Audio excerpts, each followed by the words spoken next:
சின்ன வயசுல இருந்தே ஒரு வைராகியம். என்னால முடியாததை முடிச்சு காட்டணும், அதை எந்த வழியிலயாவது சாதிச்சு காட்டணுங்கிற வெறி எனக்குள்ள இருந்தது. அந்த வெறிதான் நீங்க இந்த நிலத்தை கோயிலுக்கு எழுதி வைக்க போறீங்கன்னு தெரிஞ்சோ நான் எனக்கு சொந்தமாக்கிக்கணும்னு நினைச்சேன். நடந்த எல்லா தப்புக்கும் அது காரணமாயிடுச்சு. தீப திருநாள் அன்னைக்கு பூமி பூஜை நடக்கலன்னா நீங்க உயிரோடவே இருக்க மாட்டேன்னு வாக்கு கொடுத்திருக்கீங்க. அந்த நேரத்துல இந்த நிலத்தை என்கிட்ட இருந்து பறிக்க உங்களுக்கு அருமையான வாய்ப்பு கிடைச்சது. அது என் பொண்ணு கல்கினால. நீங்க நினைச்சிருந்தா என் பொண்ணை காட்டி என்ன மிரட்டி இருக்கலாம். அடுத்த நிமிஷமே எல்லாத்தையும் கொண்டு வந்து உங்க காலடியில போட்டிருப்பேன். ஆனா நீங்க அதை செய்யல. என் பொண்ணை குணப்படுத்துறதுக்கு crores கணக்குல கூட செலவு பண்ண ரெடியா இருந்தேன். செலவும் பண்ண. காஸ்ட்லியான ட்ரீட்மெண்ட்ஸ் கொடுத்தோம். குணமாகாத என் பொண்ண உங்க வீட்டுக்கு கூட்டிட்டு போய் வெறும் 4 நாள்ல அவளை குணமாக்கி திருப்பி கொடுத்திருக்கீங்க.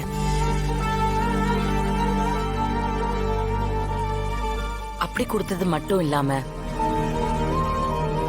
அது எனக்கு தெரியக்கூடாதுன்னு நினைச்சிருக்கீங்க.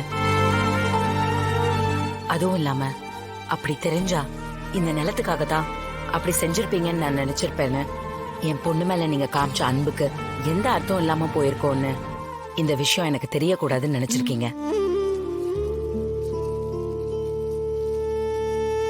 எனக்கு தெரிஞ்சப்போ இந்த உலகத்துல இப்படி கூட மனுஷங்க இருக்காங்களான்னு எனக்கு தோணுச்சு.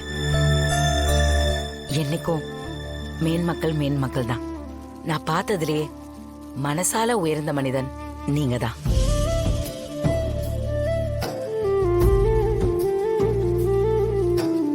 போதும், நான் ஓடி ஓடி உழைச்சதெல்லாம் போதும். இனி என்னோட உலகமே என் பொண்ணு மட்டும்தான்.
சரி, நாங்க அப்ப கிளம்புறோம்.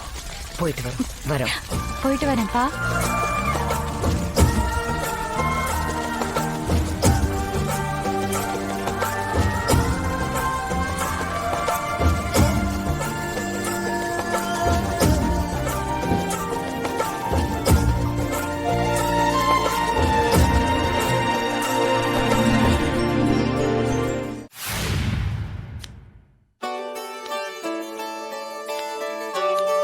தீப திருநாள் அன்னைக்கு நம்ம பூர்வீக நில நம்ம கைக்கு வராம ரகு மறுபடியும் ஒரு அவமானத்தை சந்திக்க போறானோன்னு பயந்துகிட்டே இருந்தேன். பத்திரம் பதிவாகலன்னா உசுரோடவே இருக்க மாட்டேன்னு வேற வாக்கு கொடுத்துட்டான். அப்படி ஏதாவது ஒண்ணு நடந்துருமோன்னு நான் ரொம்ப பயந்துட்டு இருந்தேம்மா. அவன் சிவன் மேல வச்சிருந்த நம்பிக்கையும் அந்த சிவனோட அருளும் அந்த வசுந்தராவோட மனச மாத்தி மண்டியிட வச்சிடுச்சு. நாம பயந்த மாதிரி எதுவுமே நடக்காம எல்லாமே நல்லபடியா நடந்துருச்சு. கடவுள் நம்பிக்கையே இல்லாத வசுந்தராவை அந்த அண்ணாமலையார் மண்டி போட வச்சு சாமி போட வச்சிட்டாருல்ல. அது மட்டுமா, கோவில் கட்டுறதுக்கு 10 கோடி ரூபாய் செக்கையும் கொடுத்துட்டு போயிருக்காங்க. ஆமாப்பா, இப்படி எல்லாமே நல்லபடியா நடக்கிறதுக்கு காரணம் கல்கிதான். அவளை நம்ம வீட்டு பொண்ணு மாதிரி மனசார பாத்துக்கிட்டோம். அதோட பலன்தான் எல்லாமே நல்ல விதமா முடிஞ்சது. நாம எப்பவுமே நல்லது பண்ணினா அதனோட பலன் நல்லதா தான் இருக்குங்கிறது சத்திய வாக்கு. அத புரிஞ்சுக்காம தான் நிறைய பேரு பொய்யும் பித்தலாட்டமும் பண்ணிட்டு இருக்காங்க.